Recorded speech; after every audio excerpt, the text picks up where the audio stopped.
Hey, what's up, guys? So glad y'all joined us today. We're going to be talking about one of your favorite topics, and that's sex. Woo-hoo! Yeah, I know we're excited, but we're going to talk about holy sex, so you don't want to miss this. Stay tuned.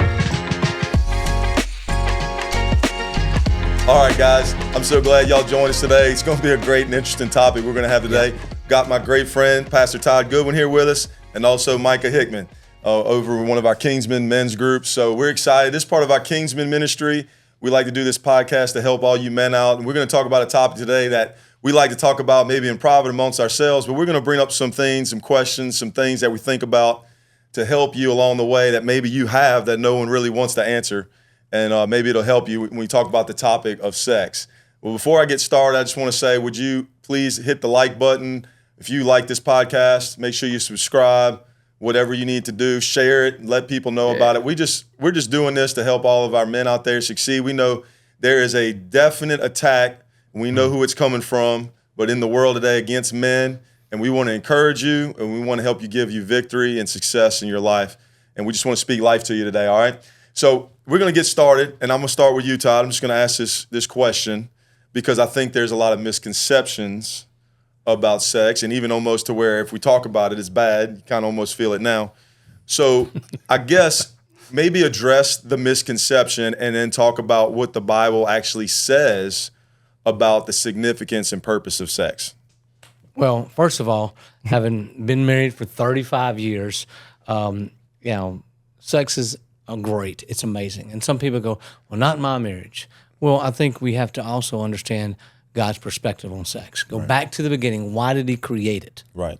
Because God did create it. Yeah, God created it, and he created it for pleasure. Right. And there's a reason for that, and one of the things the one thing that you'll do, spirit, soul, and body on this earth with another person, the only one that you do is have sex. Mm-hmm. You will engage your spirit, you will engage your soul, and you will engage your body.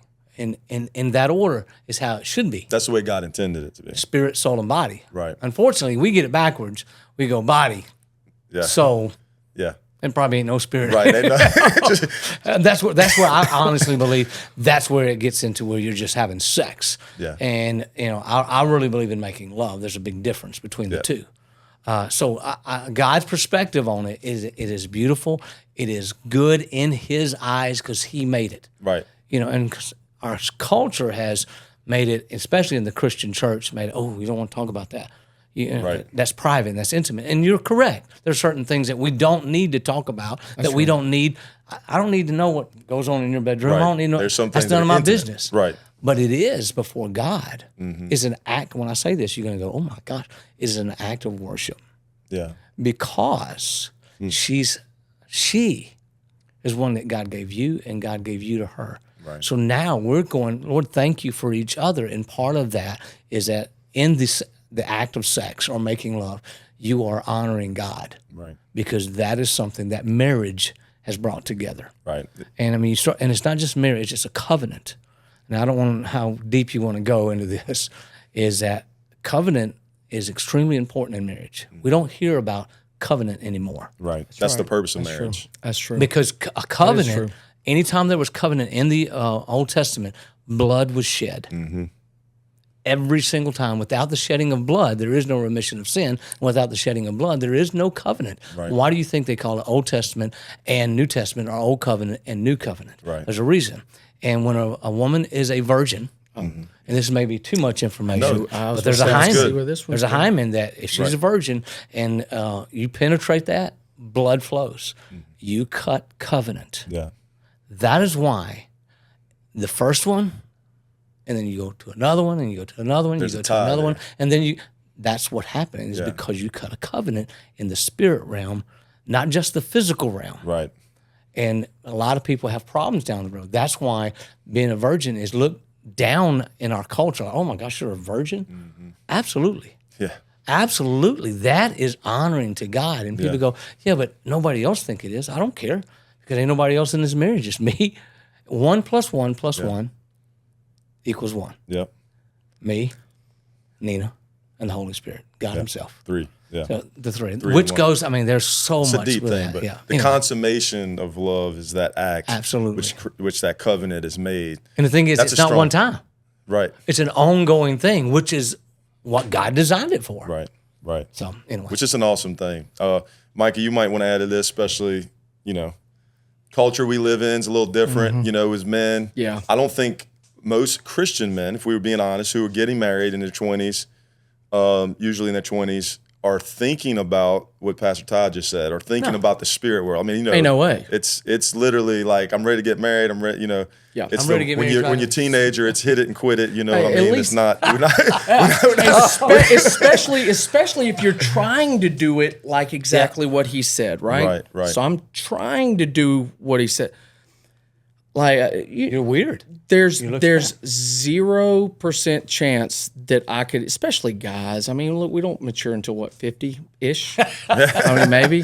maybe. I don't know. So My you wife start says talking I'm about still not. how deep in how there's some things, and this is what I've been going through with God. There's some things that God did that I just can't understand. And he kind of like, sometimes he'll be like, yeah, stupid. See, that's why I did that. I'm like, oh, this is so cool. Like, it's like, dude, you don't, okay. The actuality of marriage and sex, Yeah. it's pretty intense and it's deep. Especially you listen to him, Dan, Dad. I don't listen to Dad. I just can't do that. But That'd be hard to do. but I mean, it's so over my head. Yeah. That level. But when you break it down, I do understand the importance of God and covenant. Right. I do understand that, and I do understand, you become one. I do understand soul ties and what they do. And so why is it important? Because it always likes, if you're not able to do that and you don't go through it and you don't work it out and come into true repentance and give it to God, and I guess we can talk about that. But if you don't, you kind of just squash it. Like we put it in a box and it just goes away. Right. Satan always has a real weird way of bringing it up at like really unopportune moments, Right. 3 years or 4 years into your marriage. And not just with you, her too. Yeah. So now you both got stuff and you're trying to deal with married stuff, which is hard enough, Yeah. and so there's this thing that where you just give it, because if you don't do it, it makes it tough. Oh yeah, 100%. I mean, with the spirit soul thing, I was going to say, you learn like a woman is a little different than a man too. I mean, a man, instant gratification. A woman, and the thing that even for her makes it more intimate is that you're tied together with your soul and spirit. And that goes from little things throughout the day, expressing your love, your gratitude, communicating, all those things. Nina told me one time, she goes, if you had sex with somebody, I could probably forgive that. But if you gave them your heart, Yeah. I don't know if I could forgive that. Right. And I was like, what? Right. And people go, she just gave you permission. She didn't. What she was telling me, it wasn't about the physical. what means It was more. more about the spiritual and the emotional and the soulful. You gave your heart away? Yeah. I was like, wow. Yeah. That's how See, you I'm be still trying to connected. figure out the emotional thing. Right. I'm kidding. Hey, bro, you'll never figure that That's out. right. But I have learned that, I guess the build up, the build up for her and the build up for Totally me. different. We could be pissed. Go through a fight. And Yeah. All right. You want to? hey, Let's go. like, ready to go. And she actually asked, how do you just, because they are not remotely tied together for me. Like, not even like, My I could be emotions pissed. My and emotions active are sex way over don't have to there. be And this connected. is, Hers is for completely her, the other way. they are completely tied in. Like, Right. and if I'm not, which I think makes me want to be better, to be more in tune to because I'm not. So you can serve your wife. That's Because the key. Because There you you go. love your wife. You're not wanting to have sex to have sex. There's Well, I some still times where want you to just do- have yeah, sex. like There's been some times. And there's others I'm like, I'm giving myself to serve my wife so that her needs are met. This is what I always teach in premarital counseling. And I always tell the guys, I said, if you always make sure that her needs are met physically, you will never, ever have to worry about yours being met. I 100%. promise you. So, and if you do that, which means I'm serving my wife, and I'm not, you can be funny, I won't serve you. No, I She's was like, thinking well, about I don't as want to soon be as we served. get done with this, I'm texting him, baby, you want to praise Jesus tonight? I said it's an act of worship. Get tired We're going to emotionally. worship tonight. I love it. Well, y'all brought up something about, Todd, you brought it up about, young men in the culture today trying to stay pure, you know, and then you talked about it for a second. But, you know, I guess how can Christian men coming in their teens, 20s, try to maintain sexual purity? Because I believe that's a big deal. My son's 18. Huge. And, you know, far as I know from everything he's told me and everybody else has told me, he's stayed the course, which he made fun of for it. Yep. You know, which I told him that was going to happen already. But I had told him when he was just becoming an adolescent, and I had his uncle Anthony tell him the same thing. He's like, look, man, if I could go back, if we go back and can explain to you how important this is, if I could just shout it from the mountain to every kid your age, it's a hard thing for a man. I mean, we've all not passed that test, but you can, and trying to stress to them the importance of that and why that's important. So I guess what would help them maintain that? What advice would you give them, I guess? I would say one of the first things is, have a pure heart before God. Yeah. Now, I know that sounds really super spiritual, but you're going to have to humble yourself. Yeah. You know, and it's not all about you. Yeah. I mean, that was a hard thing for me to get. I'm like, oh. So, because I was, you know, being a gifted person, a talented person, people have a tendency to say, oh, you're doing good at this, so you really actually believe what they're saying. Mm-hmm. And we already, as men, come into this world full of ourselves. Mm-hmm. For the most part, men do. Sure. So, and you look at a woman going, oh, yeah, she looks hot. She can gratify. And we don't consciously think this or say it out loud, but she wants me. Right. I mean, I remember you said, let me show you what I can do. You know? Yeah, I told my wife one time, I said, out of all the women in the world, I chose you. And my wife just, if you got to know Nina, she just goes, I can see it. What made you think all the women in the world wanted you? I just went, okay, well, dang it. She just cut me out. Because I know. Because I'm like, I never thought of it that way, but that's exactly the way it sounded, is that we're going to have to humble ourselves. Yep. And by humbling ourselves, we go into God. And especially those of you that say, hey, I'm a follower of Jesus Christ. If you're a follower of Jesus Christ, this is the things that God's telling you. You got to humble yourself. If you don't humble yourself, you will think more highly of yourself than you are. Yeah. And you'll think everybody wants you. And then you'll go after that. And the enemy will come looking for you.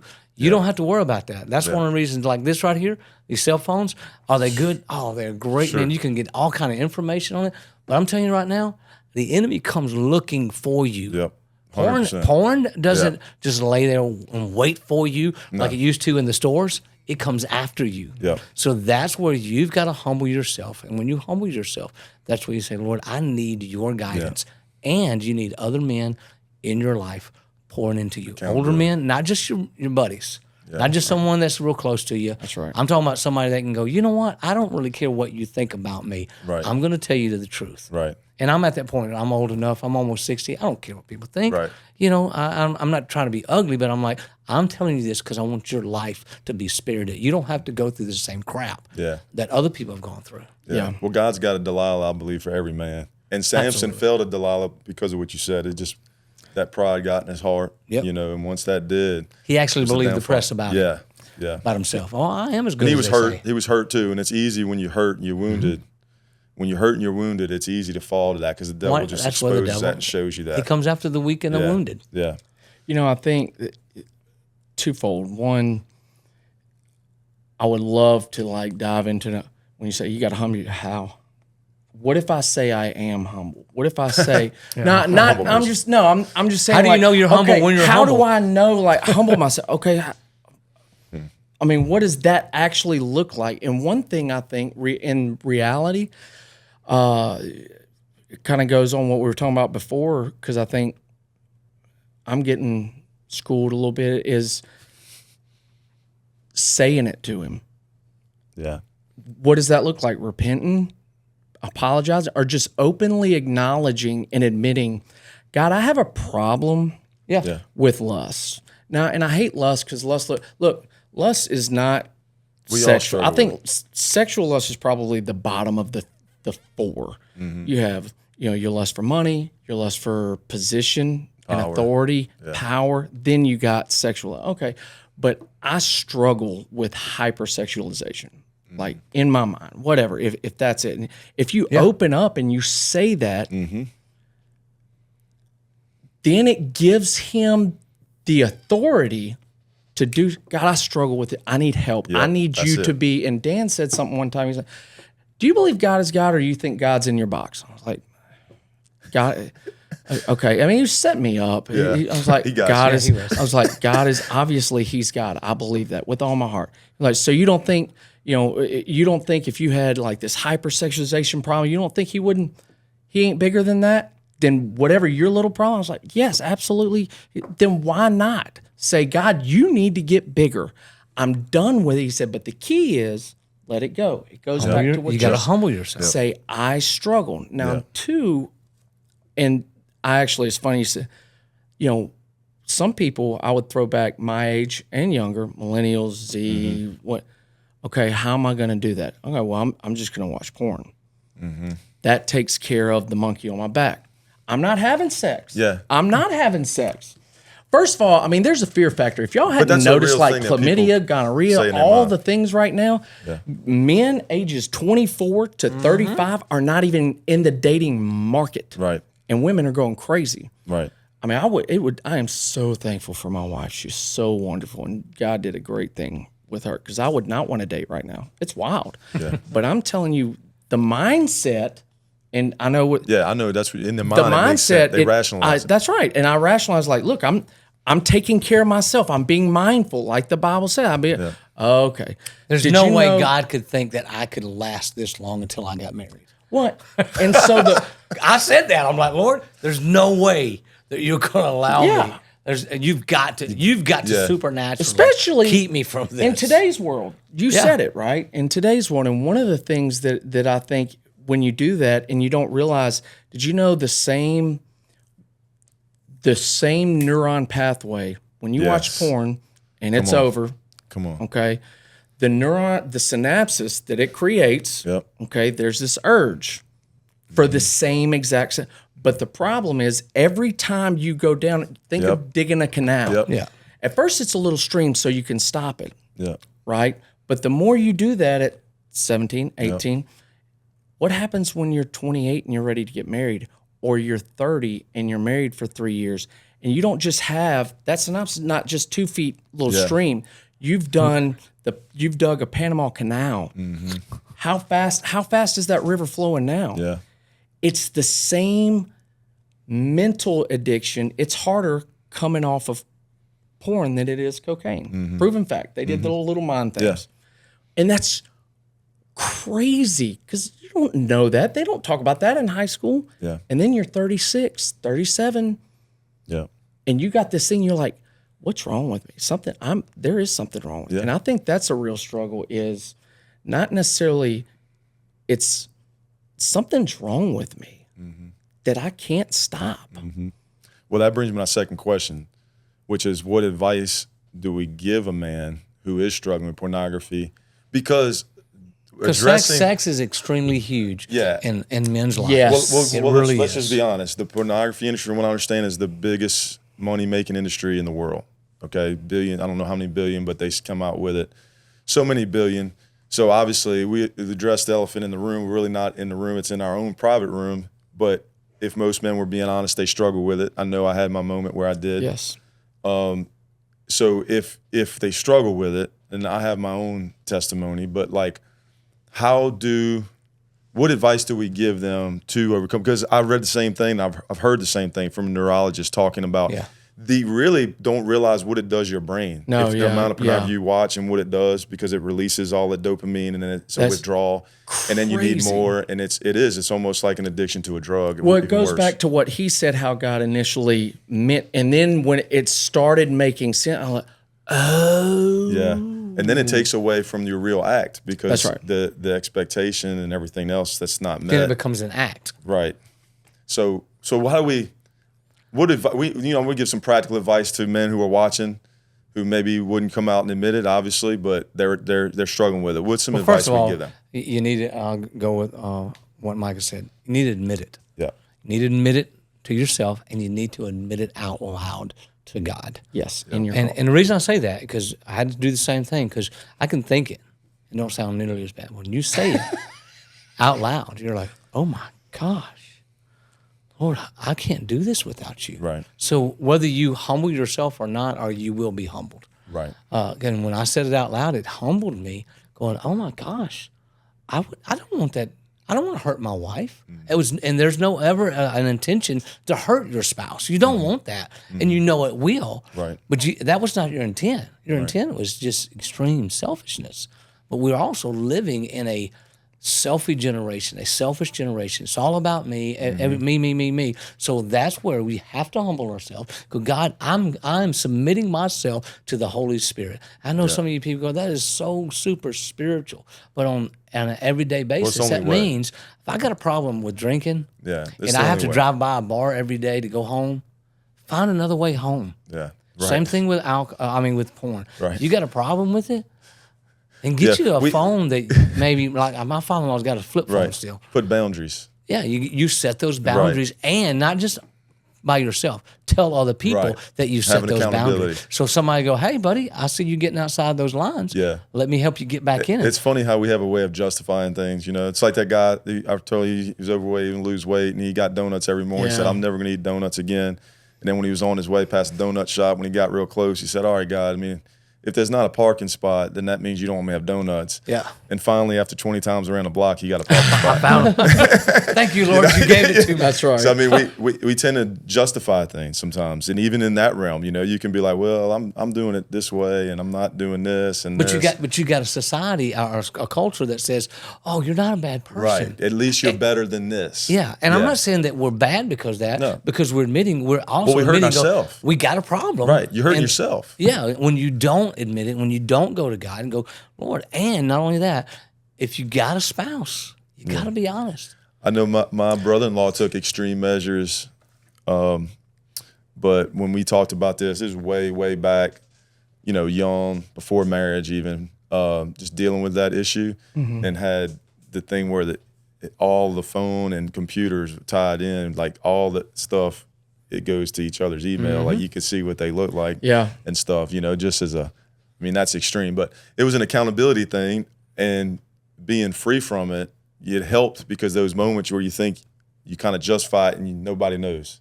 Because let's be honest, if we knew somebody really was watching, if our kids came in, we wouldn't be doing that. The room, or if they found out, or if that's when we like literally, okay, we know we wouldn't be doing it, but we try to justify because it's an intimate thing. But and here's what I'll say from a younger perspective, and I agree 100%. You're absolutely right on the phone. All right, I'm married for, let's say, 10-ish, less than 10 years, in that realm, 0 to 10 years. Okay, Christian, but still working through normal real life marriage things. Okay. But I feel like, man, there's certain things that we need as a man, as a husband, more than I need sex. I need to hear my wife affirm me. Because that's part of your love language. I'm telling that's you, your love language. Most guys, it is. I want her not to say, "Oh, I appreciate you." You want some respect, but I want real time. Look, I appreciate you working so hard. And if you can't get that, when I make a move on my wife, and all I get is, I'm not saying this happens. Yeah. I'm just saying, if I make a move on my wife and she, right. You take it personal. Men are like dogs. That may be offensive, but we are. We are well-trained. Okay, wow. And immediately there's this thing called conditional responses. And if I'm really trying to come on to you, and all I get is this ugly, this thing of disgust. Here. Yeah. Do I disgust you? I'm going to leave after we hadn't had sex in maybe a month. I'm going to leave going, do I disgust you? Yeah. Like, I can't even turn you on. What do I got to do to turn you on? I can't turn you on. You want every time I make a move or say something like genuine, you're like, ugh. Yeah. Or I get, okay, well, I can fix that. Like, it only goes so long before, like, I get, all right. And I'm not saying that makes it a justification thing. Right. But it's real. But how do I deal with this in the real world? Here is realistically, and I didn't realize it until, but it's funny you said, Okay, one, David. What did David do? Why was he a man after God's own heart? And this helped me genuinely. The dude did all the Big Ten. He did them, some multiple times.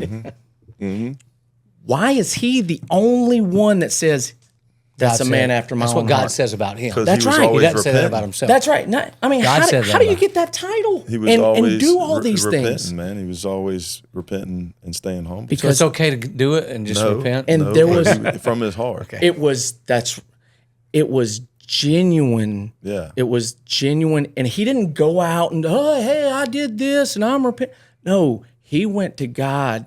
Search my heart. God, I genuinely, there was a moment in my truck where I was like, God, you got to be big. You want it? Take it. And I'm pulling my head, take all of it. Yeah. Instant. Yeah. And then I started learning, like, maybe God hears. I just got to say, I'm done. Yeah. And you got to come to the end of yourself. And, you go through, how do I fix it? One, do what David. Get somewhere where you say genuinely, God, I don't want to be like this. Yep. I want what you want for my marriage. Yep. I want something I can't explain in human terms, like in heaven. Yep. That's what I want. I don't know what that looks like, but you've got it. And I know this can't exist, okay? Number 2 is, it says in Psalms 119, hide the word in my heart. Mm-hmm. God, thank you. Like when all you hear, because see, the devil's pretty good. He growing whispers up, them lies to you. Growing up, they say he's the father of lies, but he don't really lie. Yeah, perverts the truth. He tells the truth about who you are without God, right? He twists it. This is who you could be if you didn't completely give God. And I'm going to tell you what, sometimes at just the right moment when you're really struggling, you feel it. Freaking right. Mm-hmm. All right, so what do God, thank you. Yeah. Thank you that's not who I am. And I'm struggling, but I know if I read, God, you said that I need to flee. I don't know what that looks like, but I'm trying to flee mentally. That reminds me of what Pastor preached yesterday and said about having victory in our life. It's not about, you got to come to where it's not about who I am, but it's about who I belong to. That's right. And realizing at that moment, like I've messed up, but this thing was never about me, what I could do. It's about what you can do through me. And if I have you can rectify this. He can fix that issue I have with my wife or whatever I have intimately. But you have to humble yourself. Yes. And if you don't humble yourself, God's like, I can do anything. God can do anything he wants to. Yeah. He could smash you and get rid of you and be justified. Why? Because he's God and he's the creator. But he doesn't want to do that. He wants us to submit. He wants us to humble ourselves. Just like you get to a point and going, I can't do this on my own. One of the things that we teach in My New Life Now, people that are addicted to drugs, is that you don't have this. Right. You don't got this. People go, I got this. I know, man. That's go, right. I can That was handle my this. biggest No, problem. you can't. Bingo. That's always been my biggest problem. But with salvation, that was my big. I always thought I could handle anything. I go through a brick wall. I was one of them ones. It don't matter how big I will figure it out. But God had to get me flat on my back to where, and that was the first time I experienced that humility you're talking about. Yeah. I can remember apologizing to my dad, making things right with people, just telling Lord whatever you want. And it's interesting because when you think about people after God's own heart, I can think of 2 people that just pop in my head when I think about a person, a man who's just a man after God's heart. Like you just know God's on them. It's God. It's not them. Like you know it. And every time I think about those 2 people, the thing that stands out to me about them is they're always repenting. Like they're always humble, not out loud in front of everybody, but you can just tell. That's right. It's they're always genuinely from their heart, like, God, I need you. I've messed up. And that humility, it goes such a long way. It just exalts God so much. And I also think that our relationship with God, and we're going to bring this back to sex because it's a good thing. Yeah. Is that honestly one of the things that my wife has said about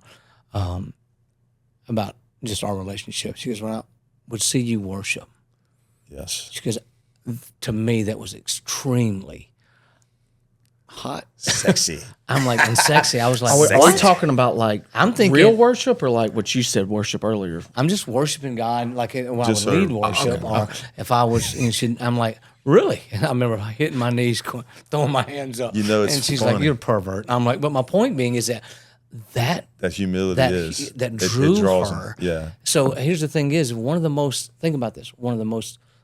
vulnerable points you'll ever be with another person on the face of the earth is when you're engaged in the act of sex, because you have submitted yourself, spirit, soul, and body. One of the first things that God wants us to do is submit ourselves to Him, spirit, soul, and body. Right. And when we do that, we begin. Something happens on the inside that I wish I could explain. And after 41 years of doing ministry, I have not come up with a way to explain it. There's something that clicks inside of you. Yeah. And you're like, I want to please God. Yep. I want, and whatever. I know what you're talking about. Take that same thing and apply that to your spouse. Yeah. I'm like, Right. I want to please her. I want to serve her. Yeah. And it's not like I have to work it up going, come on, come on. No, come it flows through you because that's the same love that He loved you with. It's a natural, supernatural thing. It's funny. Go ahead, Mike. I'm sorry. No. I was just going to share. I was going to Do it. piggyback on what you Yeah. said about. I was thinking about Olivia telling me, you know, you think the time they're going to come to you is like, that was so hot. Like it was the time I bench pressed that. Yes. 15. You know what I'm saying? But it was always like I think the last time I heard her a few weeks ago was something that happened that she knew took a lot of restraint. And she knows the man side of me, and I would have easily been able to say a few things and come out loose, but I didn't, and I just stayed humble. Said, God, I gave it to God, and she knew that, and she comes to me and says, "The way you handled that situation was so sexy." I'm like, okay, all right, that sounds good. You ready to go So home? humility's the way. Humility. Yeah, But how do you know you're humble? right. Well, you don't know. When I- You just I think that goes right along with how do you do it? All right, like sex. I want to have more sex with my wife. What if because again, we're young. Okay, I tried to wait, but I struggle. Okay, God, get married. 5 years in, you got 2 kids or you got 1 kid. Life's starting to happen, and we're having sex. Maybe 1 time a month. And as a dude, devastating. As a younger guy, when I don't know, I'm going. but as a What younger, the- look, there are certain things that just Yes, you don't indeed. like. There's certain things, okay. But what I didn't realize, because I was not humble, okay, was physically, doing a dance is not doing the same thing to her Right. that it does to me. right. Yeah. Right? Right. Okay. And so how do I had to stop trying to change me and change the way she sees things. And finally, because again, it goes back to a whole bunch of things that I've been saying I'm sorry for. Right. Like, God, I suck and I really don't know. And I'm gonna stop trying to make her see that I really am trying. I'm not what you want me to be, but I ain't that. That's right. And I don't want to be this, and I need her to see that I'm moved over here, but she ain't seeing it. The harder I try, the moment, and I don't know if y'all can understand, but maybe it's, but the moment I say, God, I just help. Yeah. All of a sudden, You just out made of yourself vulnerable. nowhere, out of You made nowhere, yourself And that's when vulnerable. she sees God. she too. came out. The first time I said, she said, dude, I love when you make grilled cheeses. You make the best grilled cheese. What? Grill them things, son. The day, look, every time she goes, what you cooking? I said, grilled cheese. And you go, what you You know cooking, what I'm girl? saying? But I mean, it was a thing where I had to say, okay. I'm going to stop trying to make her see that I'm changing. That's one. good. 2 is in Psalms 119 was I've hidden your words in your. So if I do that and say, God, I really want to be what you want me to be, because I know I'm responsible for her being what you have called her to be. Come on, man. Now you're getting somewhere. But the thing is, I still need sex. Yeah. Because it's good. Yeah. And I need you to understand. I need you to tell her that I needed a look. You know what I'm saying? Yeah. But every time I try to start finagling my way into that thing, like, look, I'm just we're gonna fix this thing. It never ends well. Yeah. Yeah. That's good, Michael. You actually answered the next question I had. So we'll just kind of go into it a little bit further. But what are some practical steps couples can take to foster a healthy, fulfilling sexual relationship? I think we just talked about that. Well, you got to I mean, take time. basically what he just said. Yeah. Thing is that at your age, you don't have nearly as much time No. with your wife. You just don't. So you have to make that time important, because when you do, because even if it's 5-10 minutes. yeah, but you intimate went out of your way to make sure. And even now, my wife Yeah. says, I'm like, one time I was coming home so much, and one day, coming home so much late, and I'm like, one day she was complaining about it. I said, but I'm here now. Yeah. And she goes, yeah, but I'm getting the leftovers. Right. You gave everything else Right. to everybody else, but when you come home, she says, me and my two daughters. She wants to know she's the most important thing to you. And buddy, that broke me. I went and wept, and I said, I was sorry. I was wrong. Because once again, I was full of myself. I didn't realize. That's the thing about men. We humble ourselves, and we think we got rid of ourselves, but we fill back up with ourselves. So it is a constant humbling of ourselves, not being beat down at all. I can walk in humility and walk in strength and power at the same time. Yeah. Jesus was a meek man. Yeah. He did not. He could have come down off He that had the cross power, but and he whipped kept the every sword one of in their his butts, sheath. but he didn't. Right. He submitted himself to the Father. He humbled himself. And because of that, here we are. We got the King of Kings. Yeah. Well, I think and maybe 2 years ago, you and Nina had talked about this at one of the meetings. It might have been a little bit longer than 2 or 3 years ago. I don't know. I don't remember. But one of the things she had said that really helped Emily and I when I was in Mandeville, date night. Yeah. Intentional about Gotta still date your Make wife. time. You said date your wife, and I think there needs, if you are struggling with that, and Emily and I she needs to understand my mindset and my needs. I'm not saying that as like, you better understand me. I'm just saying, like, they have no idea Right. how primal we are. I'm not saying, you married there's, long enough, they would eventually do. there's- You're like, oh, they God. will, and that's why I think He's an Nina animal. can stand up and say, look, if That you're having dog coming sex out, one time a week, that ain't enough. Right. And son, look, I was like, one time. I mean, and they've been, look, I love y'all's married. What y'all have is something to aspire. And when she gets up there and says that, first I was like, dang, Todd, okay, let's go. I mean, but also, that's right. Yeah. And she understands your needs. Because we communicated that. And we Right. need to understand that doing the dance out of the shower ain't working. Right. Right. I mean, it's still fun. When you get older, Well, things it jiggle that goes don't back need to to what we jiggle. were talking about. The first thing is it's not just a physical connection, and I think that's key, especially for women. A man can be, okay, we're good. We're the feelings ain't tied. True here. that. Let's go. But the woman wants to know, like he was talking about, just taking that time, not the leftovers, but saying, you're important to me. You're the most important thing to me. And her Apart knowing from that. Jesus, you're the, Right, apart from yeah. Jesus. But I know it sounds, but just having that emotional tie, and having that communication time, looking around. And I think a big thing is worshiping together and praying together. And that's something it's crazy because I know how my flesh fights against that. Like you think that's easy, like as I'm a preacher and I'm like, hey, we're gonna get together and pray. But sometimes it's like, oh, I'm all right, because like your flesh, it's crazy how much your flesh does not want to do that. That's right. But it is an intimate thing when your wife hears you pray for her, then she prays for you, and there's a worship. There really is a thing that ties you. So I would Spirit, soul, really encourage young men, because I didn't really know that till into my marriage, but to really take the time to do that and let her know how much she means to you, because that changes the game for her and the way she feels about you. yep. So being tied emotionally. The cool thing one thing that I wanted, it doesn't have to be like, yes.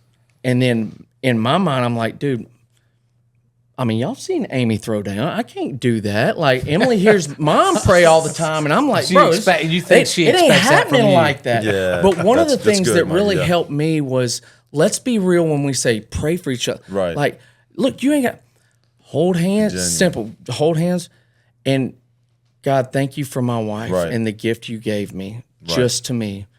Let her know how much you love her, I love her. And then at that point, if you don't know what to say, and this is something I learned, I don't know, maybe a couple months ago, you could tell God, I don't really know what to ask for, and I don't really know what I need to pray for to make us what you want. But I know the Holy Spirit does. That's right. And so we agree. Because in the Bible it says, if you don't know what to pray, The Holy Spirit intercedes for you. Yeah. Who knew? So just tell him crying why out he for knows you. He was in the anyways, Bible for and a it long seems time. stupid, but in Yeah. 30 seconds, God, and me and Emily pray this prayer a lot. God, I don't know Yeah. I don't know what to ask for in our marriage, Yeah. but you do, and you have a vision. Help us go that direction. Amen. I'm so glad you brought that up, man, because there's so many people even come, they think because they hear preachers pray and all this, oh, well, I really don't know how to, man, it's just asking God. God just wants us to pursue him, and then when you ask, that's why he says ask and it shall be given to you, seek and you'll find. So knock and he'll open the door. So it's just a pursuit. It's just a pursuit together to him of saying, I need you. We need you. So let's bring this back to the topic at hand, sex. Yeah. Love sex. I think our wives want us to pursue them. And that's one of the reasons why we just want to show up and have sex. Yes. They're like, no, you need to pursue. Remember when you were dating? I do. It's been a long time ago. But And my I was wife's writing like, notes every day and everything. man, I'm like, why not? Because I've told my wife, said, I'm going to take her out. Say, I'm going to pick you up at, 7 o'clock. And she's like, pick me up. Yeah, from the house. That's good. Yeah. I will leave the house, go somewhere, hang out, get ready, come back, pick her up as if I'm dating her. Right. Because I'll open the door already, all that kind of stuff, because I am pursuing her. I pursue God. Yeah. I pursue God. I pursue my wife. The two most intimate relationships I have on this earth. That's the way it's supposed to be. I think number one that I had to learn that you quickly fall, like what you said, the busyness. Because it has been a grind, especially when you have the kids lately, and they're man. young. That's hard. It's really been a grind.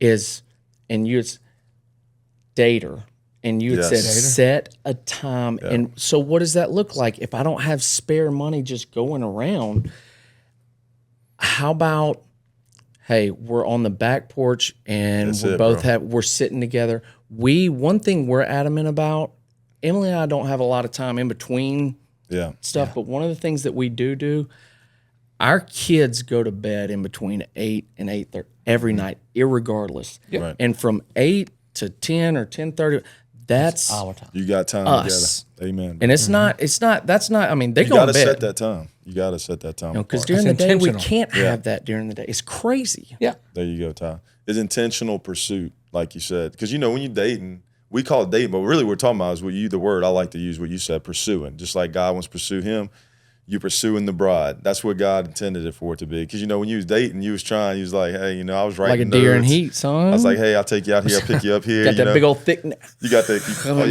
You worked out before you showed up. That's right. I mean, you didn't just That's show right. up, You did a come little pick her up chest and open pump the real door, quick man. with You some went- pre-workouts to rub them Oh, veins. yeah, That's dude. right. We had it all, man. That's I had right. I mean, back then when I had hair, I had it all And they don't fixed care. up. They don't care. I do that stuff.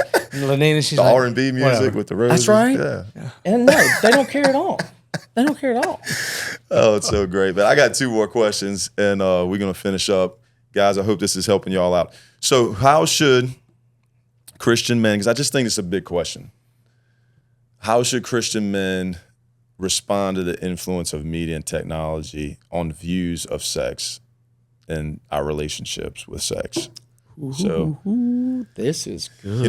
let's just fade. Like people say, well, Say put it your what it phone is, away. yeah. I know I saw Denzel was about, you're addicted to your phone no matter what you say. Try going a week without it. And he's right, but the reality is nobody's putting their phone away. At least we're not getting rid of them. So like, how do we respond to the influence of it and what it's telling us as men? This is what it looks like. I think one of the things, let's go back to intentionality. When I'm with my wife, I don't have my phone. I'll have it in my pocket. Right. Because when I put it here, even at that, there's something in gonna between look. me and you. Yeah. I'm still connected. So one of the things I just do this. Disconnect. That's pretty out of the way. I don't see it. That's hard to do, but that's really good advice. I don't see it. Yeah. And the thing is, and if you got watches, sometimes, if you're talking, if it's ringing, just don't look at it. Yeah. Ignore it. Because when you look at that Values her. watch or you look at that phone, you're ignoring the person in front of you. Now, am I saying that phones and watches and all this technology is bad? No, I'm immersed in it. That's part of what I do. Right. But my point being is that I shut it off. That ain't easy. There's got to be that time. That's not easy. That's why you have to be intentional and tell your spouse, we're not doing this. And I'm going to set some boundaries. And one of the things that my wife has always wanted, she wanted me to take the lead, and I have. I'm a lead. And set those boundaries. Nina goes, I can do it. I'm a strong woman. But it's not my job. Now, I told Nina one day, I said, a couple weeks ago, I said, why do you want men to lead? And she goes, because we don't want to. Yeah, that's simple. And I was like, they looking for somebody to. Boy, I could have End of hugged her. conversation. Yeah, I could have hugged her. Finally, a real answer that I understand. Because we don't want to.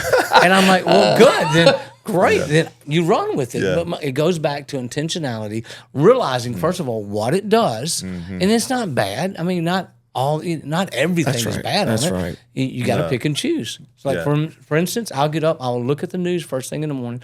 I won't look at it again on purpose until maybe late in the evening, but just for a little bit. And then I'll put it away, because if I don't, it'll suck me in. Right. I want to drive that point home, what you just said, because I think, I believe that can really help a lot of men, a lot of relationships.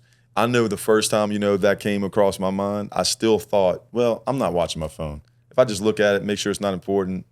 But I think it's important to do what you said, just put it away, or have a boundary of saying, I'm putting it away right now, because it lets her know. And then there's that connection. I mean, like you said, it's an intentional thing that she knows you made, that you're valuing her over anything. I just valued her. Yeah. You know what? And I actually just thought of this when you had said, because I used to, when Emily and I were, Mandeville, when we did date night on Thursday nights during the season, because she was working nights. We had one kid. I'm working during the day. I mean, we saw each other but Thursday nights, that's when everything came in, and we would have date night every week.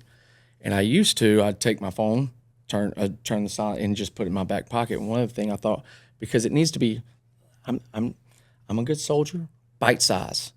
Okay, phones, we just said a lot of things, but if you have date night once every other week, 2 times a month, one of the things that I'm going to go do is I'm going to turn my phone on silent. I'm going to put it in her purse.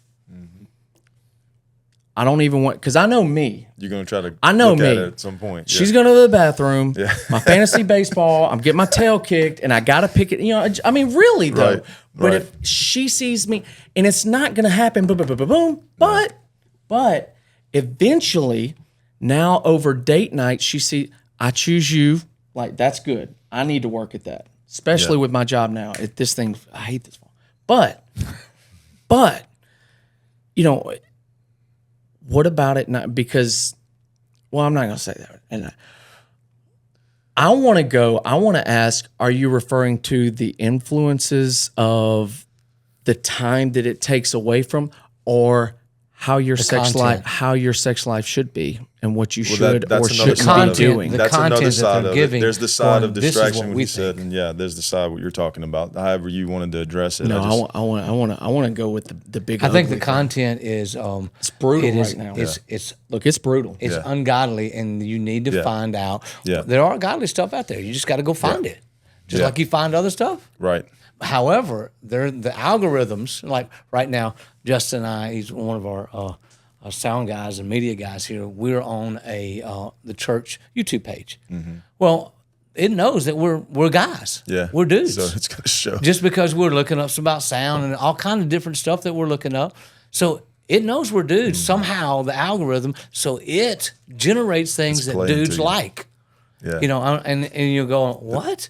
It knows, because it knows the different stuff that men very like. weakness. And what I'm saying is that it puts things out there to go, oh, okay, well, that's pretty cool. And we'll keep going, but it's because it knows us, because it's out there. Like I said earlier, it's coming after us. Yeah. So I'm going to be intentional, and I'm going to be proactive, and I'm going to go after the stuff that I know is good, and I'm going to fill my heart, I'm going to fill my mind, I'm going to fill my life with the things that are holy, that are righteous, so that, not just so that I can fight against that, so that when it does come, I have what I need. I'm built up. I have the strength to stand against it. Right. Because when the fiery darts come, what they will, I'll have the full armor of God. Yeah. Not just the helmet of salvation. Right. So, because the devil's looking for the crack in the armor. That's right. Well, because it seems like very simple, especially when you say it like that. It's out there. You find, okay, but again, what happens if you're younger, between 20 and 35? You're married between 0 and 10 and 12, and you're growing and you're married, but you yourself and your wife have both. There's really it's stagnant. And look, we have coworkers that aren't saved. Right. I can't help they wanna that. give I you can't their help that. opinion. Maybe not you, but if you do, then y'all got some problems. Y'all work at the church. You're right. You're right. But I mean, realistically, she has coworkers that aren't saved. She works, let's say, your wife works at the school. And they're or giving whatever. their opinion. They're giving their opinion. We tried this. We did this. Girl, this was awesome. And it's long. And you both want to do things God's way. You're not trying to be deceitful and lustful. But I know what I'm getting bombarded. I mean, you can't even hide it. You got to live under a rock not It's to in get your face. bombarded by Constantly. it now. Yeah. Right. I want my wife to. I mean, like what dude don't want his wife to walk out shaking legs? Like, cause she's like, whoo. I mean, what? I mean, tell me. You. That's not because you're the man, but because you took care of her needs so well that she's like, baby, you want a sandwich right now? I will fix you a sandwich right. You want some milk? You the man. I mean, You the man. That's how much I want. It goes back to you though. That's how much, not for me, but that's how much I want to please. Because now women are openly talking about, girl, it was wonderful. We had this. I love this man. And all of a sudden, there's that little in your wife's brain. Like, I don't know if I've been able to say that over the last 10 years. Which goes back to the intimacy part. There's certain things I don't tell people about my relationship with my wife. Exactly. Ain't none of their business. Exactly. Agreed. And I want to be honest with you. I remember doing some counseling with somebody. I've never cursed in a counseling session, but I did that day. This guy would not shut up. And I just looked at him and said, you just need to shut your D mouth. Because he wouldn't shut up. And I said, that would save your marriage. And Nina looked at me. The guy looked at me. So the next day I went to Brother Allen, your dad, and I said, hey, you and Brother Dan, if anybody says I cussed in a counseling session, I did. And I'm going to tell you, and Alan heard it. He goes, yeah, I heard that up in there. Well, about time you said something. Yeah. my point being is that I know it's coming after us. Yeah. Just like I said. Right. So I'm going to fill myself up to an overflowing so that when they see something like that, and oh, look at that. Well, you're not giving me that. Whoa, baby. Oh, well, let's go back to what God said. Yeah. Because it's all going to go back. Because everything that I do in my marriage and anything I do counseling, I tell people, it's coming from the Word of God and from a relationship with God and through Jesus Christ. I'm going to give you that perspective because that's all I got. And you got to be careful what voice you're listening to, too. Because, look, I can remember before I was married, and I know certain guys, they be saying the same, man, let me tell you, man, if you did, man, I had this, and this. And really, they ain't. That's right. And the girls do the same thing. They're trying to play something. That's right. And maybe if they did, they had a highlight reel moment, right? That's what your pastor was talking about yesterday. That's what people put on their face. They're only going to show this one good part, but there's 90% bad with that same person or that same situation, but they're only highlighting that good part. And see, that's the thing about a marriage. You got to work through stuff. That's right. And you're building something better than that little highlight reel. That's right. Something that lasts for eternity. But Well, you and know, one thing, go ahead. one thing that kind of like built off of you is what you were saying is like, I have to feel and the argument, I guess not the argument, the rebuttal I felt initially was, okay, but what about, like, great, I'm filling myself up, but she still feels stagnant. Okay, but here's the thing that I wanted to, and I think it goes back to something that really is it. Like my dad, I trust him with everything I have. I have never, if it is within his will, he's gonna make it happen. I have, at some point, I ain't got it. God, I know who I am, and I'm jacked up. And I thank you that you are constantly changing. You're not really jacked up. No, I'm just saying, like, not me personally. No, I'm just saying, just in your mind. And yeah, everything. in your You're not. mind, like, I know, God, my gosh. I know I'm not, and I trust you with my wife because you gave her, and just trust it. I trust that goes back to where you pray together and things. Yeah. Like, all of it kind of, because what really sucks is if your communication's not Right. not there. That's key. And you have sex 2 times a month, Yeah. and maybe 1 out of 6 of those, so once every half a year, is like banging for both of you, and the other you're just like, I mean, I'm just talking. I mean, that's really what's happening right happens now. in a lot of Is you marriages. got porn stars everywhere on their own website now. You know what I mean? But that ain't reality. So here's, Well, it is. It Well, it is- happens in a lot of marriages because they get their because you get your fix. their well, fix. yeah, That's it's a good it's, word. On not, Route but 66. it's a sex fix. Yeah, that's right. It's not the intimate that's fix. all. And That's what masturbation is all about. Yeah. It's getting a fix. Learned that a long time ago, God. But it goes back to what I was saying about being humble. That's right. If you humble yourself and listen and ask God, it goes back to what you're saying. Ask and you shall receive. I'm like, Lord, I don't know what's best for my wife, but you do, and you call me to be the leader. So I'm asking you to give me what I need, and I'm open. I can't even change me. That's right. Much less anybody else. that right there. So you do whatever you need to do in And that's me, a and humbling give me thing for a wisdom. man to even say, to maybe especially when it speak to comes to my that wife. topic. And then pray for your wife instead of praying, Lord, fix me. You're like, Lord, fix her. No, I'm not fix her. So the words of encouragement I was about to say, wait, what? as we close this thing fix out. her, Lord. So the words of encouragement that we can man. give to men, if you want to say one thing or two things about they're striving to live out this life that we just talked about, this life in a sexual way that pleases God. I know we just talked about, I think the key word for all of us has been humility. But if you want to expound on that a little bit, just give them some encouragement. This is what I would encourage you to do. First of all, make sure that you and God, you're together. Your relationship with God. You love God with everything you got. You go after God with everything you got. You don't have to worry about her. Yeah. Because I promise you, if you love Jesus more than you love her, you'll always he'll make sure that she's loved. Right.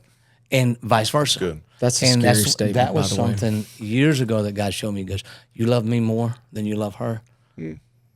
She'll never have to be worried about being loved, and vice versa. And I never have. Not one time. And I remember one time me and Nina were sitting on a swing when somebody had cheated on their spouse, and I was heartbroken. And my wife just turns to me, and we're swinging on the swing, and she goes, I think I could forgive you if you cheated on me. I was like, what? I can't believe she would say that. Because when we first got married, we were like, if you ever cheat on me, I'll kill you. I will slit your throat and, cut your... Anyway, my point, and when she said believe that, her. it didn't give me a license to go, wow, I can go do what I want to. It actually drew me more to her. I'm going, wow, she loves me that much.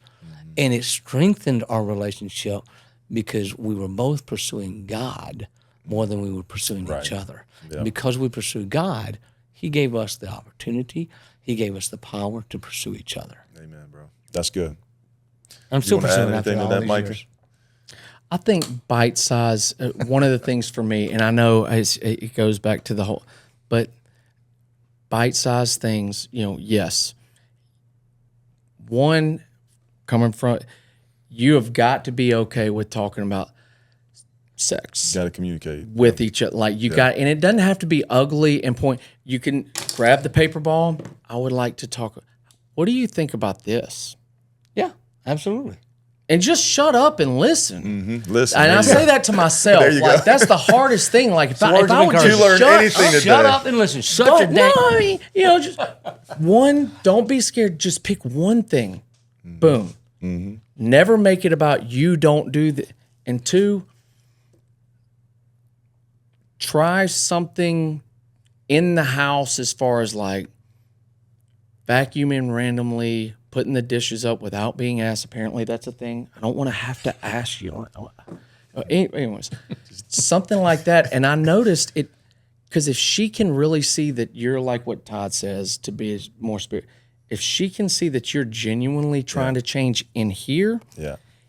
it really makes it a lot easier for you to open up on a couple of things. Yeah. I like that.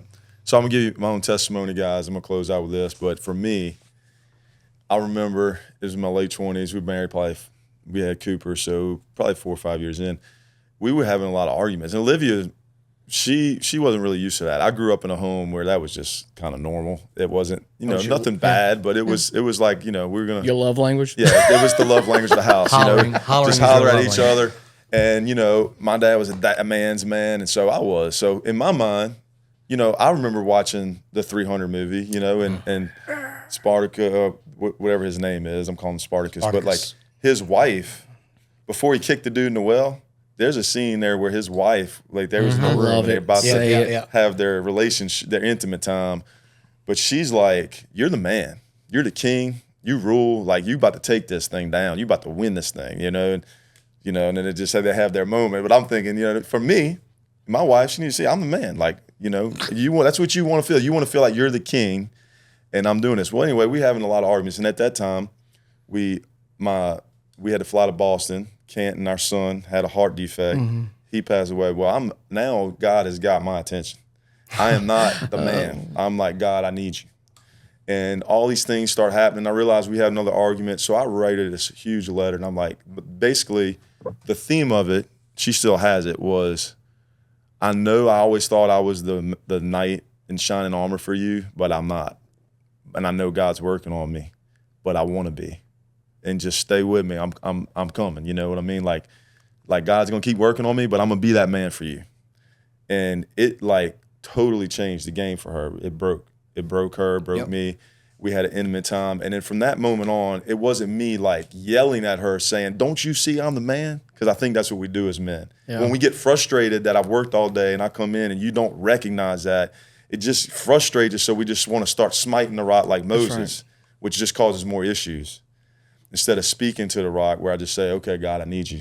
And because he's working on us too. Yeah. And so I think what happened was, it's interesting because what y'all just said made me think about it this way, is instead of her seeing me as a king, that's what I wanted, she saw the real king in me, which was him. Yep. Yeah. And I think when our wives see that and you pursue them that way, it's the game changer. Yep. So I want to encourage all you men, your relationship with God, pursuing that, letting him make you who he wants to be. And in him making you who he wants to be, you got to deal with some hard stuff even with your wife. That's right. And swallow our pride sometimes. So just keep picking up that cross and following him, because Sunday's coming. And I want to encourage all you men, because we need you men, and we need you to fill that gap and be in your relationships. We talked about this week, there's been tragedy happening all over America in the church because of sexual impurity and different things that have happened and bad decisions, and the devil knows that, and he's after your marriage, he's after your family, he's after the church. So I just want to encourage you, man, just keep standing in the gap, keep love like Jesus loves us, and God's going to work those things out. So stay humble, pray with your wife. I hope this podcast has helped you. We appreciate you very much.